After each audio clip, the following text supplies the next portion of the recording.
name of the one who was and is to come, the Almighty. If you're listening to that epistle text, you know where I get that. I'm not making that up. It's a beautiful description of the nature of God. So here we are on Easter 2.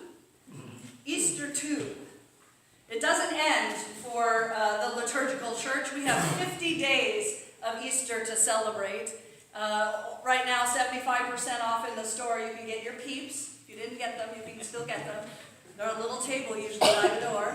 And all those other Easter items that are now, they're trying to push out, the merchandise. But the Easter that we celebrate goes on and on and on. 50 days of Easter.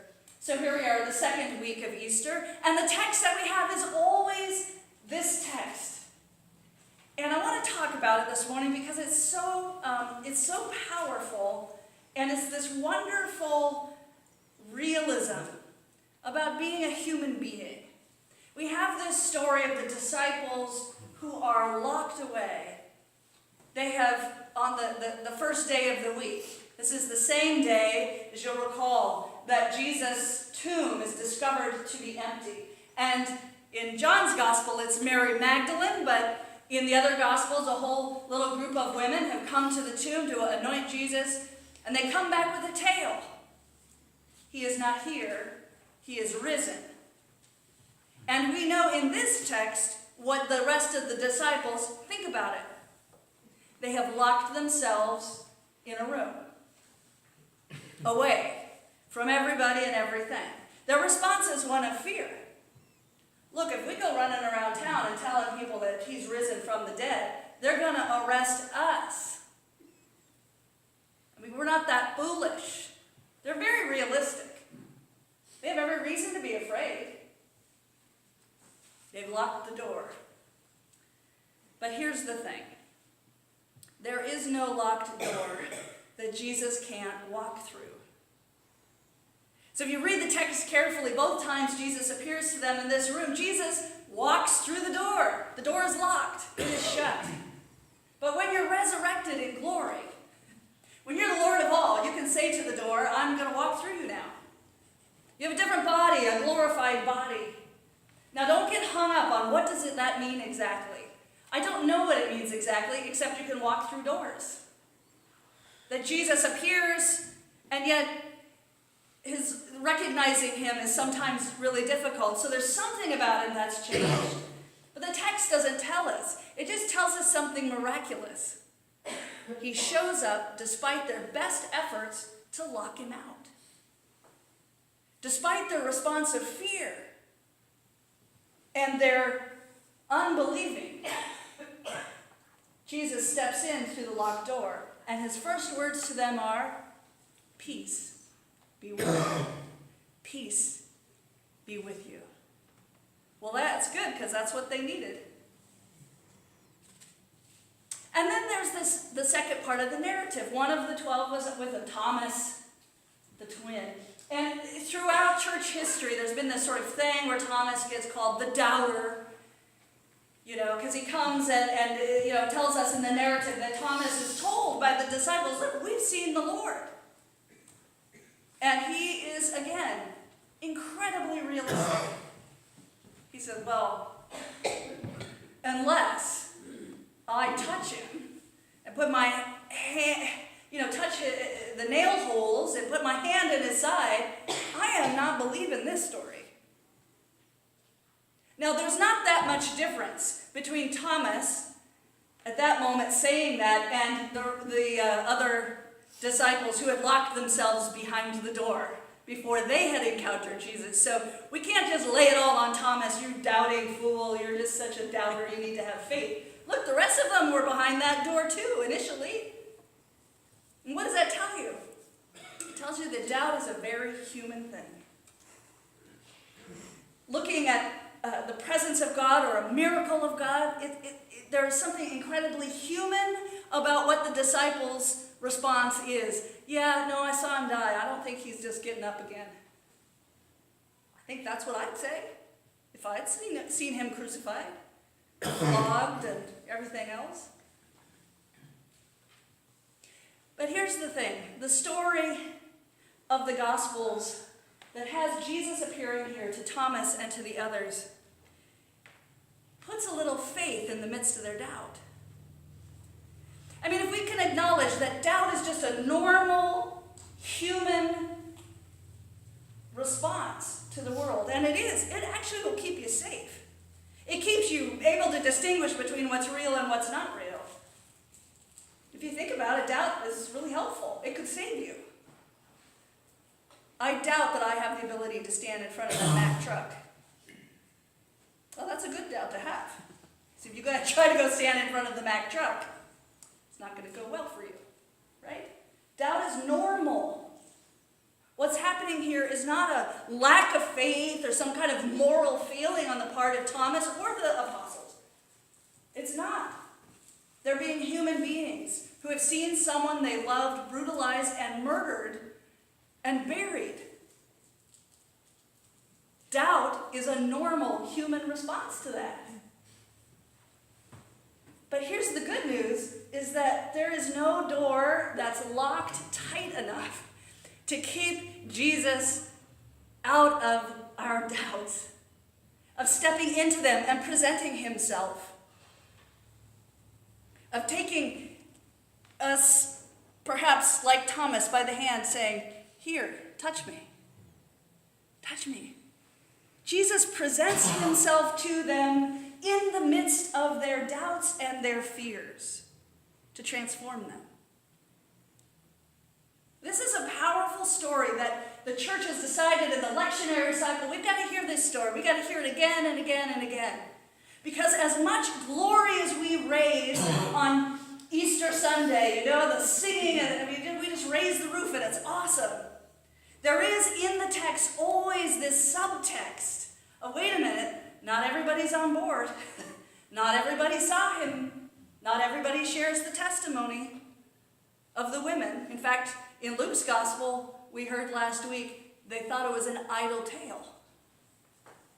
There is doubt woven into the appearances of Jesus risen from the dead.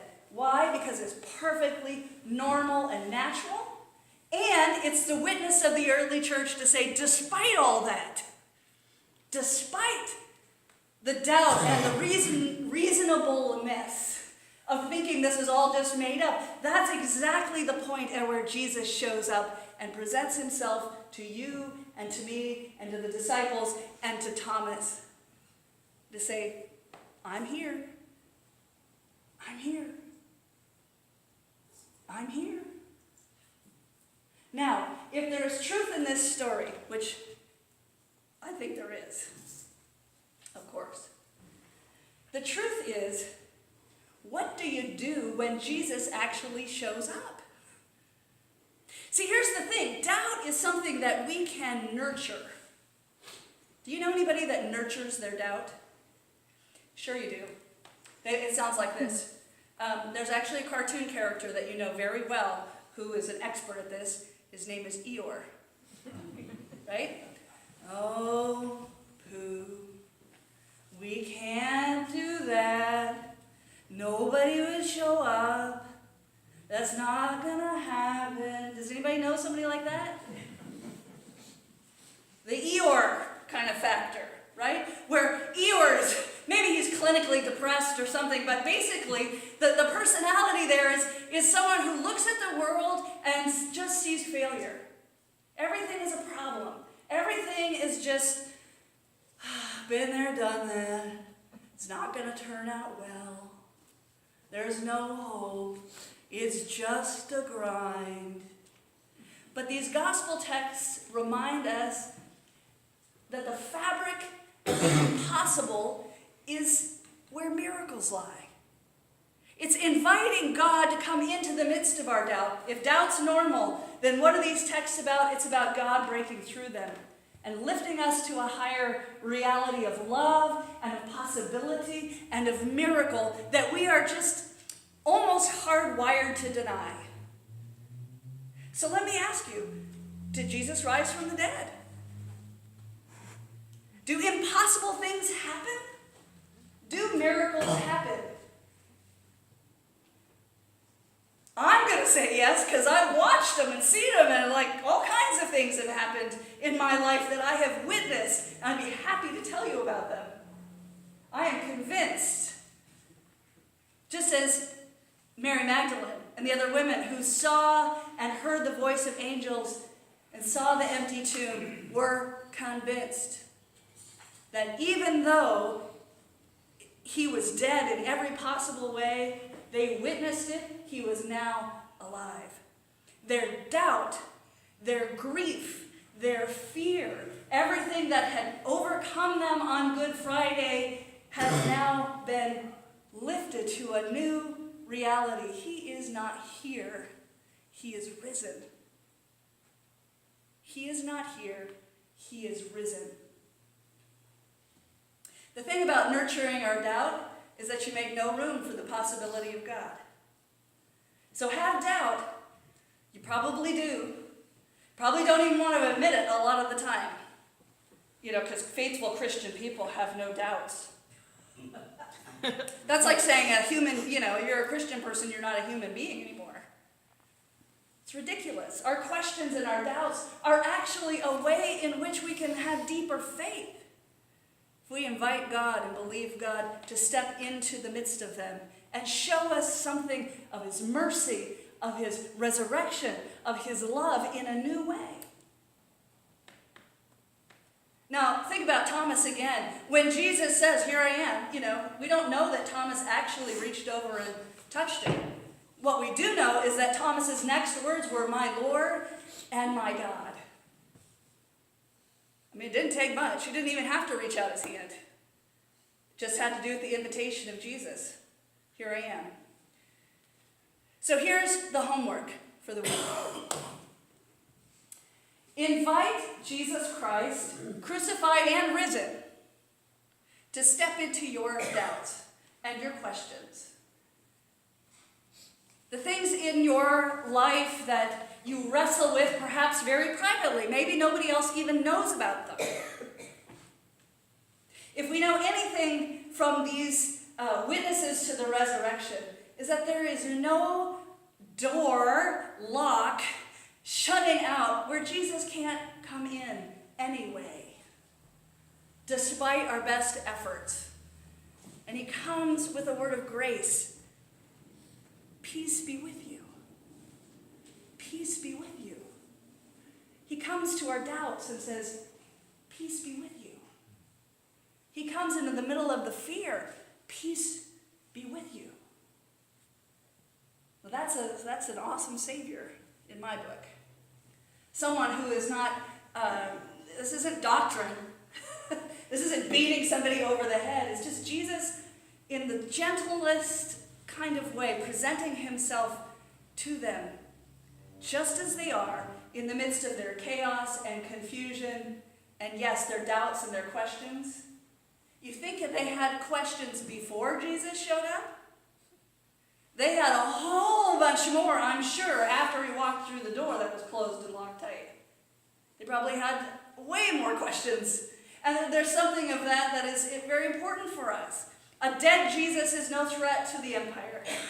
But a risen Jesus is a whole other story. And that's the same is true for the life of faith. If you believe Jesus is risen from the dead, which I hope you do, God is a God of new life and of miracle and of possibility and of new creation. If that is true, then gulp hard, because everything has changed. Every doubt, every question has a whole new way of understanding it.